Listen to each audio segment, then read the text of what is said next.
같이 외쳐볼까요? 지혜와 능력, 그 너머에 계신 하나님. 그래요. 새해가 밝았습니다. 새로운 것은 항상 우리에게 소망과 기대를 줍니다. 그래서 우리는 새 것을 좋아하죠. 새로 들어간 직장 좋습니다. 새롭게 사귄 친구 한참 좋죠. 새로 산 물건 너무너무 좋습니다. 새로 구입한 새 집, 얼마나 행복할까요? 새로 산 차, 이렇게 새로운 것은 우리에게 기대와 소망을 줍니다. 그래서인지 새해를 시작할 때마다 우리는 새로운 시작을 결심하고 기대에 찬 새 출발을 합니다. 사랑하는 조은의 성도 여러분, 새롭게 맞이하는 신년 새해에도 우리 조원교회 성도들과 가정, 그리고 이 조원교회 위에 하나님의 은총과 소망이 가득하기를 주의 이름으로 축복합니다. 그런데 아이러니하게도 성경은 나에게 생겨진 새로운 무언가를 각별하게 여기지 않습니다. 아이러니하게도 우리 인간의 생각에는 새로운 물건, 나에게 새로 주어진 새로운 것, 새로운 여건에 굉장히 기대하고 소망한단 말이에요. 근데 사람의 기대와는 달리 성경은 나에게 주어진 새로운 곳에 소망을 두지 말라고 그래요. 오히려 성경은 이렇게 말합니다. 나에게 생긴 새로운 무언가에 기대하지 말고 나 자신, 내 자신이 먼저 새로워지라고 하는 거예요. 새로운 것이 주어졌으니 거기에 기대하지 말고 내 자신 먼저 새로워지라고 말씀하고 있습니다. 성경에서 말하는 새로움은 헬라어로 카이노스라고 하는 단어인데, 이 단어의 뜻은 방금 만들어져서 아직 쓰이지 않은 것, 혹은 이전에 존재하지 않았던 전대미문의 새로운 것, 이런 것이 카이노스라고 하는 것입니다. 새로움이라는 거예요. 근데 우리가 보통 말하는 새로움 또는 새로운 것은 우리가 이 땅에서 보고 만지고 맛보고 느낄 수 있는 것 중에 과연 완전히 새로운 것이라고 말할 수 있는 게 과연 있을까? 사실은 새로운 거라고 얘기를 하지만 모양만 바꿔가지고 새 겁니다. 와, 이번에 아이폰이 새로 나왔대. 알고 봤더니 다 똑같은데 렌즈만 바꿔가지고 새로 나왔다. 사람의 손에 들어가는 순간 사용한 것으로 간주되어서 중고로 취급받는 이 세상, 정말 새로울 만한 것들이 있을까? 진짜 새로운 것이라고 하는 것이 진짜 완전히 새로운 것일까? 깜짝 놀란 거는요, 제네시스 G80이 새로 나왔다. 이야, 새 차. 그 차가 출시되는 날 딱 했어요. 일주일 지나니까요, 그 차 중고차가 나온 지 일주일밖에 안 됐는데 그 차 중고차가 수백 대가 벌써 중고시장에 막 쏟아져 나오는 거예요. 시트에 한번 앉았다 하면 뭐예요? 중고예요. 중고입니다. 새로워야 하는데 새롭지 않은 것입니다. 새로운 기대가 넘쳐나야 하는데 그 기대는 금방 시들어버리고 맙니다. 이토록 우리가 그렇게 새로운 것에 집착하지만은 생각만큼 그 새로운 것이 우리에게 기대와 소망을 주지는 못한다라고 하는 것이죠. 와, 되게 기대했는데 금방 꺼져버려요. 와, 되게 소망을 가졌는데 금방 사그라져 버리는 것입니다.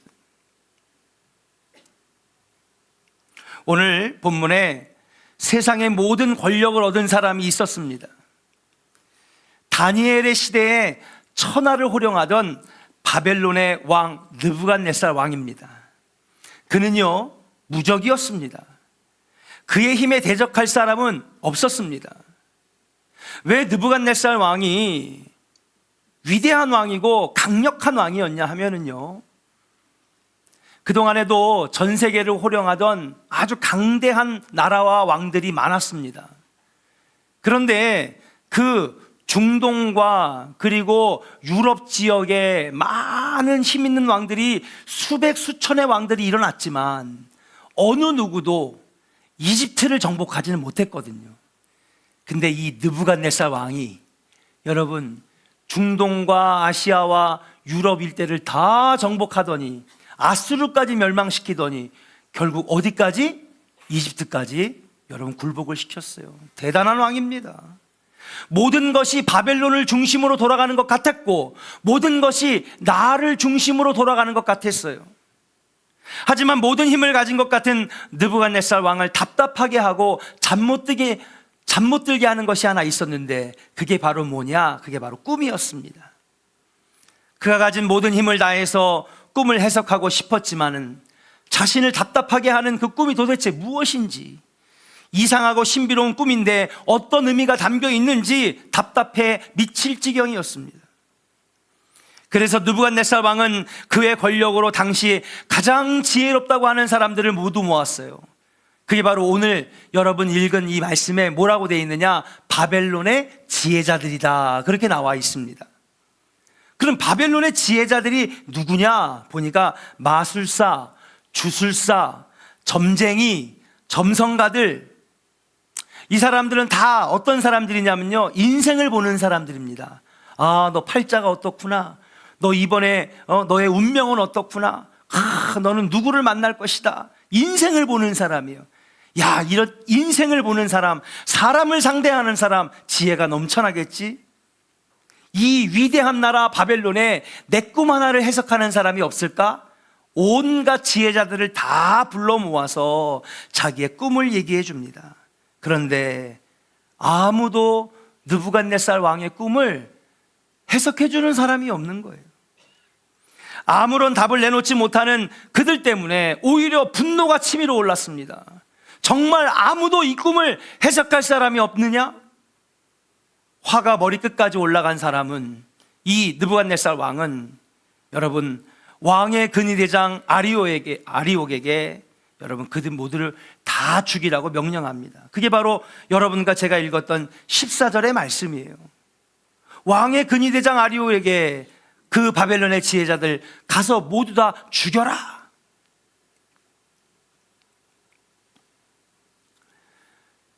왕의 근위대장 아리옥이 그렇게 왕의 접견실을 나와 복도로 나와서 그들을 죽이러 가는 그 가운데에 그 순간 누구를 만났느냐? 바로 어린 다니엘을 만났습니다.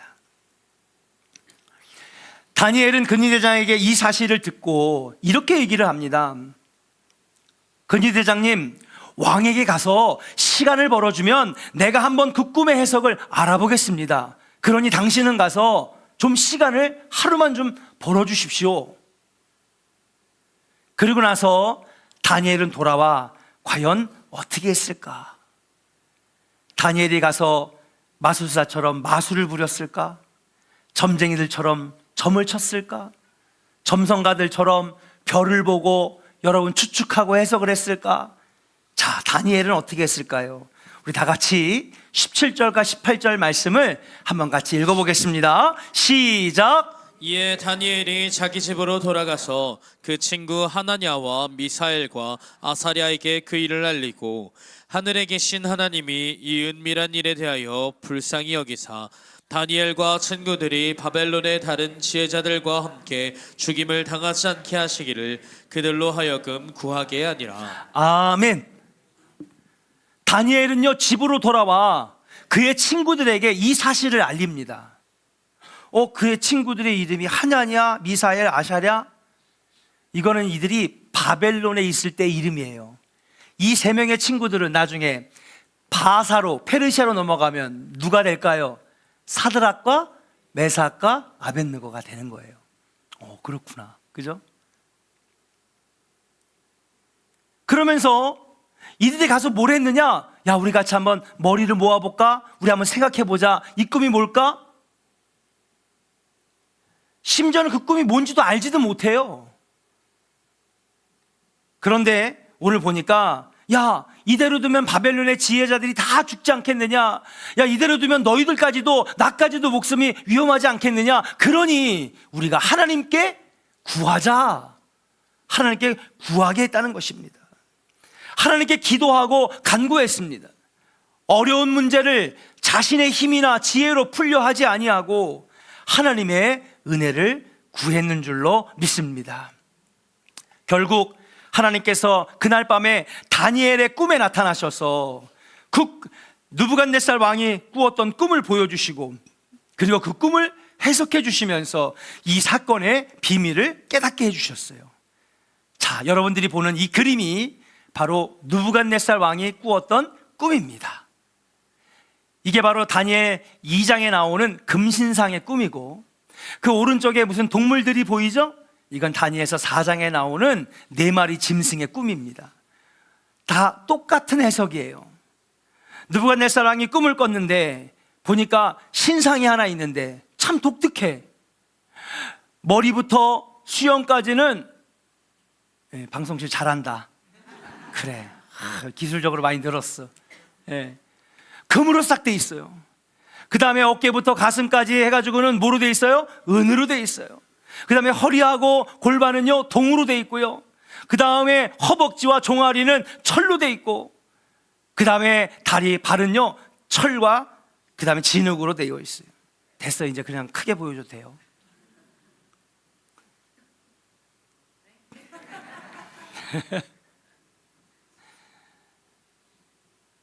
그러나서 왕이 가가지고 딱 설명해 주는 게 이 다음 나와요. 집에 가서 읽어보세요.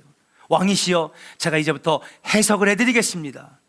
저 머리에 금으로 되어 있는 왕관과 머리는 바벨론을 의미하고, 그리고 느부갓네살 왕 당신을 말하는 겁니다. 그러니까 왕이 입이 이렇게 귀에 걸렸어. 왜냐? 지금 여러분 뭐예요? 발가락이에요? 엉덩이 밑살이에요? 예? 머리잖아요. 거기다가 뭐로 돼 있어요? 금으로 돼 있잖아요. 은도 아니고 동도 아니고 철도 아니고 금으로 돼 있잖아요. 바벨론이요 머리가 되고요, 당신이 여러분 머리가 되는 겁니다. 그러니까 왕이 너무 기분이 좋은 거예요. 우리 바벨론이 머리에 있구나. 이 세상 모든 세상에 머리 꼭대기에 있구나. 그런 다음에 당신의 제국이 지고 나면 그 다음엔 페르시아가, 그 다음에 지고 나면은 뭐예요? 알렉산더 왕이 세운 헬라 제국이, 그리고 그 헬라 제국 다음에 로마 제국이, 그렇게 하면서 이걸 쭉 풀어주는 거예요. 성경에서도 많이 다뤘고 설교도 여러 번 했습니다. 그러면서 앞으로에 일어날 세계의 역사를, 여러분 앞으로 일어날 800년 900년의 앞으로 일어날 역사를 미리 예언해 주는데, 왕이 들어보니까 기가 막힌 거예요. 야, 어떻게 이럴 수가 있을까? 그리고 실제로 세계의 역사는 이 꿈의 해석대로 흘러가게 됩니다. 자, 그렇다면 진정 다니엘이 깨달은 비밀은 앞으로 세계 역사가 어떻게 흘러갈지를 알게 하신 그 사실, 이것이 정말 다니엘이 깨달은 것 전부일까? 이것이 진정 다니엘이 깨달은 여러분 비밀의 전부일까? 왕이시여, 이것이 제가 깨달은 진리인데 보니까 앞으로의 세계 역사는 이렇게 흘러갈 겁니다. 그런데 그렇지 않다는 거예요. 다니엘이 깨달은 건 앞으로 흘러갈 900년의 역사를 미리 제가 알았습니다. 이렇게 흘러갈 거고요, 어느 나라가 일어설 것이고요, 이것만을 깨달은 것이 전부가 아니었다라고 하는 사실이에요. 진짜 다니엘이 깨달은 진리는 무엇이었느냐? 우리 다 같이 20절과 21절 말씀을 같이 읽어보겠습니다. 우리 믿음으로 선포합니다. 시작. 다니엘이 말하여 이르되 영원부터 영원까지 하나님의 이름을 찬송할 것은 지혜와 능력이 그에게 있음이로다. 그는 때와 계절을 바꾸시며 왕들을 패하시고 왕들을 세우시며 지혜자에게 지혜를 주시고 총명한 자에게 지식을 주시는도다. 아멘.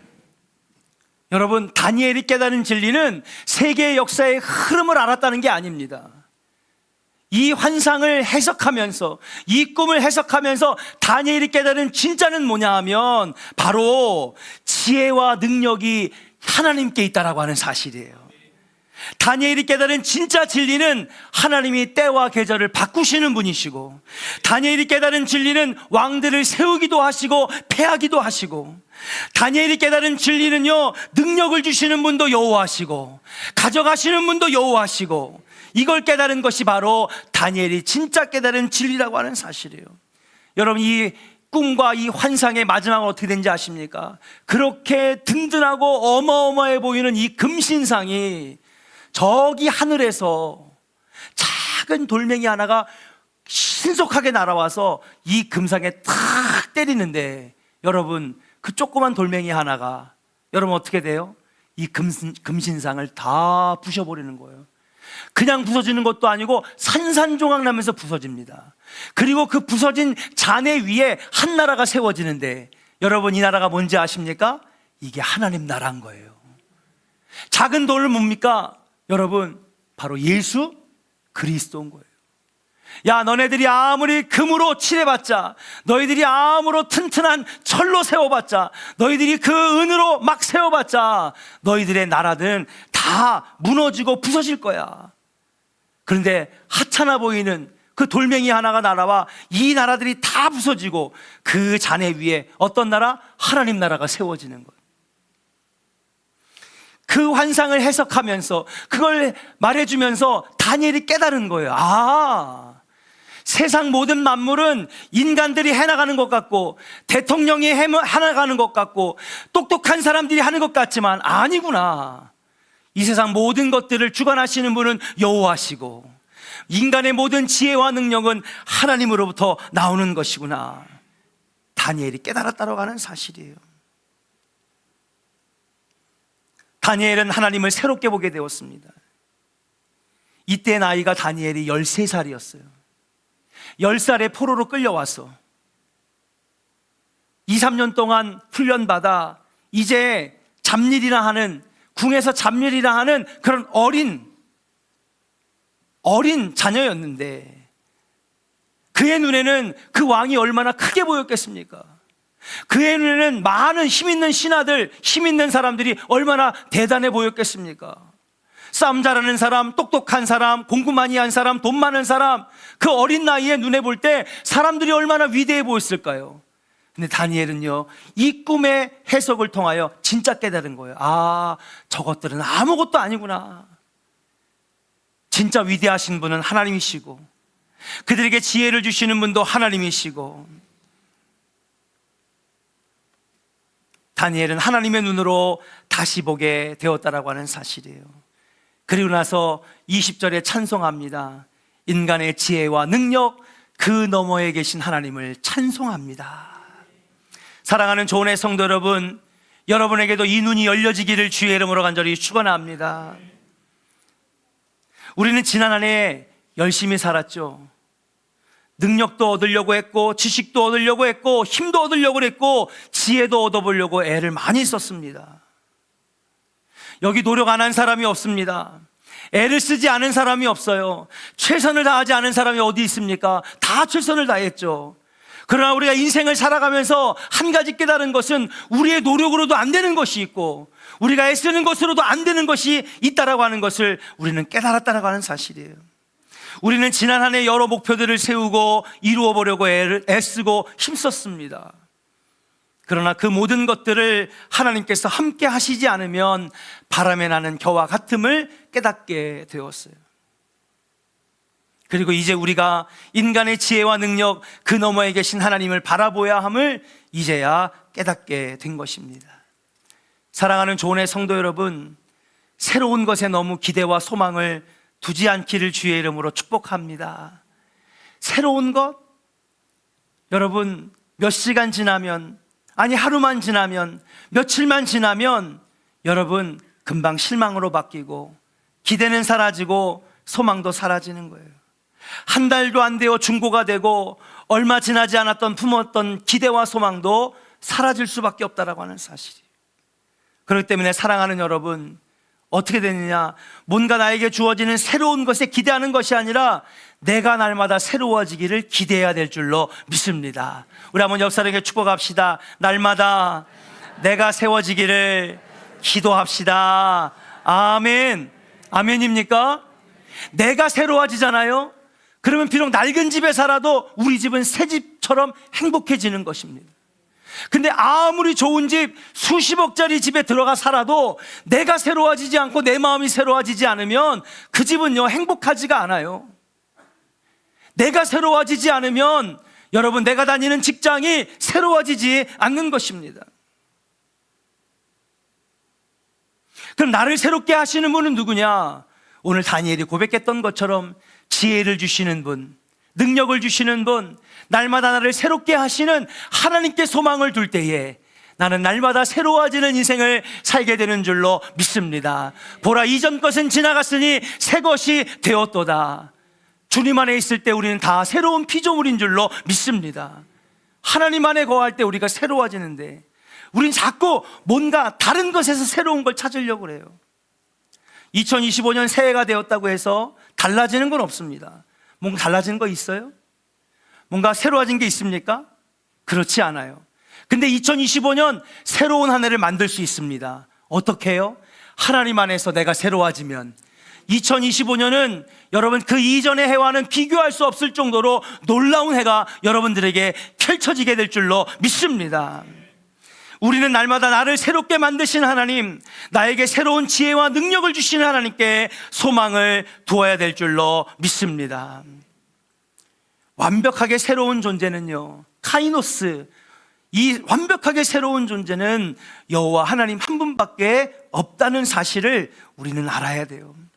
그래서 우리의 새로움은 새여서가 아니라 완벽하게 새로우신 하나님 안에 거할 때 이루어지는 줄로 믿습니다. 따라합시다. 세월은 우리를 중고로 만들지만, 목사님 그 얘기하니까 너무 슬퍼요. 저도 어느새 중고가 됐더라고요. 저도 시원찮아요. 여기저기 기름칠도 해야 되고 바짝 조여야 되고, 그렇죠? 따라합시다. 세월은 우리를 중고로 만들지만 그리스도의 은혜는 날마다 나를 새롭게 합니다. 믿으시면 아멘. 그래요, 여러분. 내가 새로워지지 않으니까 자꾸 뭔가 새로운 걸 찾아요.